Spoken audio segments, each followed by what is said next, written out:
zero risk ကနေကြိုးစားပါတယ်ကျွန်တော်နာမည်ကျော်စောပါ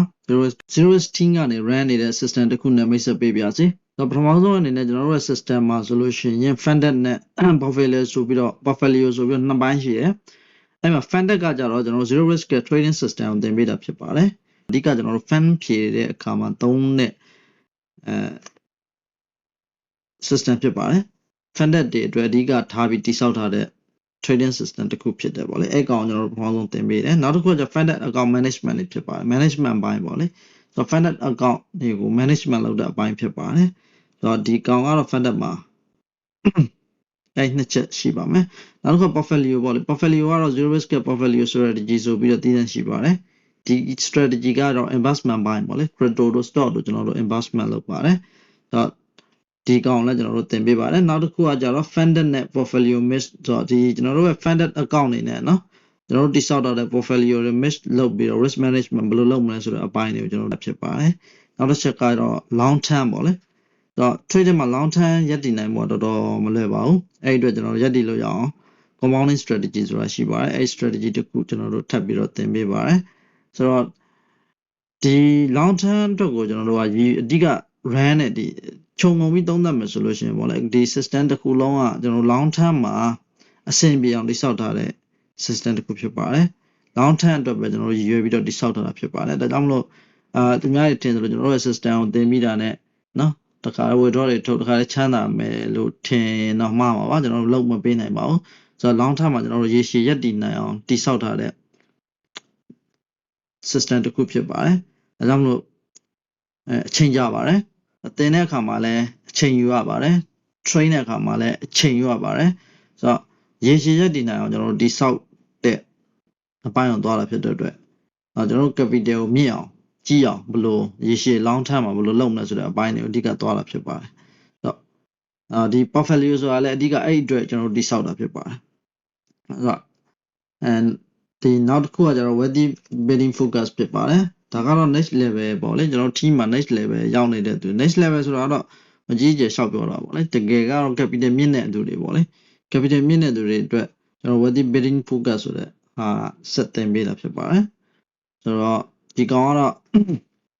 beginner ဘယ်ကူမှဝင်လာတဲ့သူတွေနဲ့တော့မဆိုင်ဘူးပေါ့လေတော်တော်ကြာမှသင်ရမယ့်အပိုင်းပေါ့လေဒါ capital မြင့်လာမှသင်ရမယ် capital မြင့်မယ်လို့လည်းကျွန်တော်တို့အမခံလာမျိုးတော့မရှိပါဘူးဆိုတော့ဒါကတော့ကိုကြိုးစားမှုပေါ်မူတည်ပါတယ်ဆိုတော့ကျင်းနေတာတော့ကျွန်တော်တို့ဒီ system က long term အတွက်ရည်ရွယ်တဲ့ system တစ်ခုဖြစ်ပါတယ်ဆိုတော့ trader တယောက် long term မှာဘလို့ဒီရက်တည်ခြင်းနဲ့ဆိုလို့ရှိရင်တော့ဒီလိုမျိုးငါရှိကိုတက်ထားမယ်မတက်လို့ရှိရင်တော့ဒီ system လေးတစ်ခု fan ဖြည့်တဲ့ system လေးတစ်ခုလောက်နဲ့တော့ကျွန်တော် trader မှာရေရှည်ရက်တည်ဖို့ဆိုတာမဖြစ်နိုင်ပါဘူး fan တွေအောင် withdraw တွေထုတ်လည်းပဲအချိန်တန်တော့ကုန်ပါပါပဲဒါလည်းကျွန်တော်တို့အရှင်းမှာလက်တွေ့ trade ခဲ့တဲ့ trader တွေနော် trade ခဲ့တဲ့ funded trader တွေလည်းအသီးဆုံးပေါ့လေဆိုတော့ဒီ trader မှာရေရှည်ရက်တည်နေတဲ့10စုနှစ်တစ်ခုလောက်ရက်တည်ထားတယ်ဒါမှမဟုတ်9နှစ်6နှစ်လောက်ရက်တည်ပြီးတယ်ဆိုလို့ရှိရင်တော့အကုန်လုံးသိပါတယ်okay နောက်ထပ်တစ်ခုကျွန်တော်တို့သွားကြရအောင်ဆိုတော့ဒီမှာကျွန်တော်တို့ဒါကတော့သိရှိမိုင်းပေါ့လေသင်ပေးတဲ့အပိုင်းပေါ့လေဆိုတော့ funded မှာဆိုလို့ရှိရင်ခုနကကျွန်တော်တို့ပြောခဲ့ zero risk trading system ကိုကျွန်တော်တို့သင်ပေးတာပေါ့လေဒီကောင်တော့အဓိကတော့ fan ဖြည့်ဖို့ကျွန်တော်တို့လုပ်ထားတဲ့တိစောက်ထားတဲ့အကောင် system တစ်ခုဖြစ်တယ်အဲ့ system မှာဆိုလို့ရှိရင် SMC တို့ ICD တို့အဓိကထားပြီးသုံးထားတယ်အဓိကကတော့ကျွန်တော်တို့ SMC ICD ဆိုတာလည်း liquidity ပေါ့လေ trading ကိုပို့ပြီးတော့ဦးစားပေးတဲ့ system တစ်ခုဖြစ်တယ်ပေါ့လေဆိုတော့ဒီမှာကျွန်တော်တို့သင်တဲ့အပိုင်း၄ဆင့်ရှိပါတယ်ပထမအဆင့်အနေနဲ့ကျွန်တော်တို့ရဲ့ system ကိုသင်တယ်သင်တဲ့အခါမှာကျွန်တော်တို့က system ကို bidding ဘိုင်းမှာတွဲသင်တယ်ပေါ့လေဘယ်လိုတိစောက်ထားတယ်ဘာကြောင့်တိစောက်ထားတယ်ဆိုတာအပိုင်းမှာကျွန်တော်တို့တွဲသင်ပါတယ်ဆိုတော့ system တစ်ခုနဲ့သင်လို့ရှိရင်ကျွန်တော်တို့ကဘာပဲရမလဲဆိုလို့ရှိရင် technical ပဲရမယ် emotional control ကိုရမှာမဟုတ်ဘူး bidding ဘိုင်းတွဲသင်လို့ရှိရင်ဘာကောင်းလဲဆိုလို့ရှိရင် emotional control ဘိုင်းမှာကောင်းတယ်ဆိုတော့ technical နဲ့ emotional control နဲ့ကတစ်ခါတွဲသွားလို့ရှိရင်ပိုကောင်းတယ်ပေါ့လေအဲ့ခါကျမှ light trade တွေကို trade တဲ့အခါမှာဒီကျွန်တော်တို့ရဲ့ system ရဲ့အားနည်းချက်တွေကိုတိထားတဲ့အခါဘယ်လိုတိစောက်ထားလဲဆိုတာကိုတိထားတဲ့အခါကျွန်တော်တို့ရဲ့ emotion တွေကို control လုပ်ရတဲ့အခါမှာလည်းပဲထောက်ကိုအများကြီးဖြစ်တယ်ဆိုတော့ဒါကကြတော့ကျွန်တော်တို့ရဲ့သင်တဲ့ပုံပေါ့လေဒါပထမဆုံးအဆင့်ဖြစ်ပါတယ်second ဒုတိယအဆင့်ကတော့ step 2မှာဆိုလို့ရှိရင်တော့ practice ပေါ့လေ practice ကတော့ကျွန်တော်တို့ကသင်ပေးခဲ့တဲ့ system တွေကို practice လုပ်ရတာပါ practice ကကျွန်တော်တို့ဒီ system တစ်ခုသင်ပေးပြီးပြီဆိုတာနဲ့ကျွန်တော်တို့ဒီဟိုဘာလဲ live trading တွေကိုပေးပြီးတော့ trade တာမျိုးလုံးဝမလုပ်ပါဘူးဟို fan တွေတစ်ခါတန်းဖြည့်ခိုင်းတာမျိုးကျွန်တော်လုံးဝမဟုတ်ပါဘူးဆိုတော့ဒီဟာကိုသင်ပြီးပြီဆိုလို့ရှိရင်တော့ကျွန်တော်တို့ practice လုပ်ရပါတယ် practice မလုပ်လို့မရပါဘူး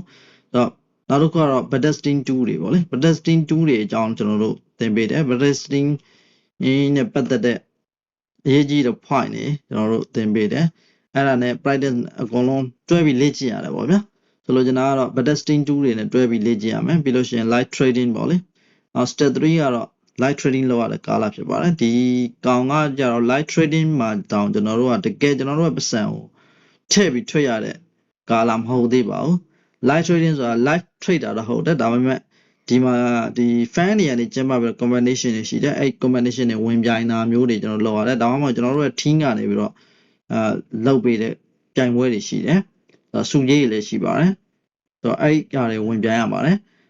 အဲ့အရာတွေဝင်ပြိုင်ရင်းနဲ့မှအဆင်ပြေတယ် backtesting တွေတွဲလုပ်ရတယ်အဲ့ဒီဘက်မှာ backtesting တွေတွဲလုပ်ပါ step 3မှာတော့တော်တော်လေး step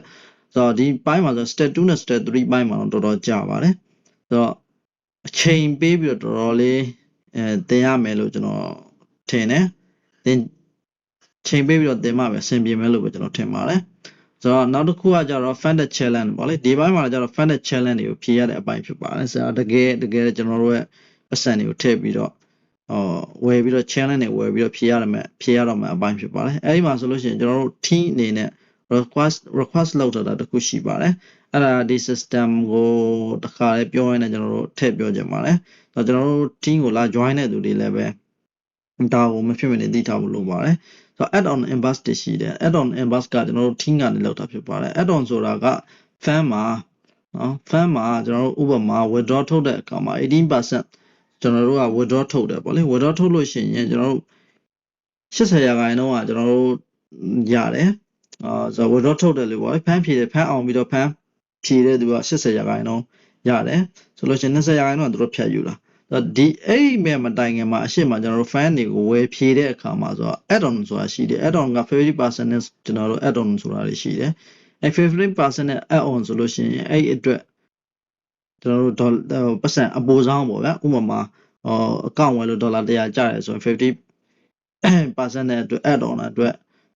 $15ဒါမှမဟုတ်$20အဲ့လိုမျိုးတွေရှိပါတယ်ဝယ်ရပါတယ်ဆိုတော့အဲ့လိုမျိုးဝယ်လိုက်လို့ရှိရင် withdraw က 95% ဖြစ်သွားတယ်ဗောလေဆိုလိုချင်တာက 80% ကိုနော် withdraw ထုတ်တဲ့အခါမှာဒီ fan ဖြည့်တဲ့ကျွန်တော်တို့ team နဲ့ကိုဝင်တဲ့ member ရမှာဖြစ်ပြီးတော့ add on ကတော့ကျွန်တော်တို့ယူမှာဖြစ်ပါတယ်ကျွန်တော် team ကယူမှာဖြစ်ပါတယ်နောက်တစ်ခုပြောချင်တာ add on အတွက်ကုန်ကြတဲ့ပတ်စံကလည်းပဲကျွန်တော်တို့ team ကပဲစိုက်တာဖြစ်ပါတယ်ဒါက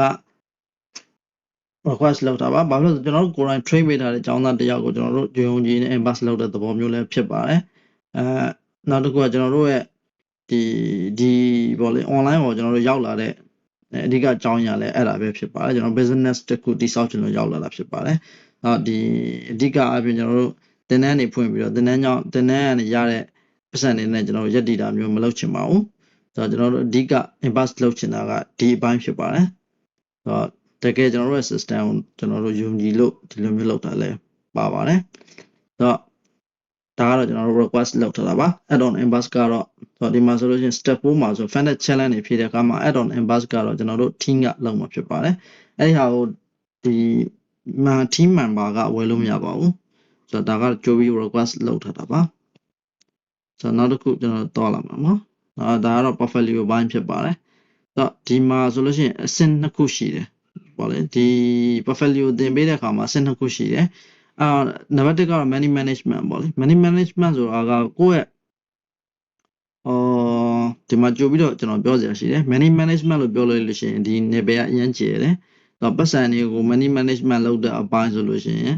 company တွေเนาะအများကြီးပေါ့ဗျာ money management ဘိုင်းလို့ပြောလိုက်လို့ရှိရင်အများကြီးပဲဒါပေမဲ့ဒီကောင်ကကြတော့ trading ဘိုင်းနဲ့ပတ်သက်တဲ့ fund ဘိုင်း fund နဲ့ပတ်သက်တဲ့ money management ဘိုင်းကိုပဲကျွန်တော်တို့သင်ပေးတာဖြစ်ပါတယ်ဆိုတော့အရင်အကြီးကျယ်ကြီးလျှောက်ပြီးတော့သင်ပေးနေတာမျိုးမဟုတ်ဘူး management ဘိုင်းပေါ့လေဆိုတော့အဓိကအားဖြင့်တော့ key funded ကျွန်တော်တို့ funded account တွေကိုเนาะ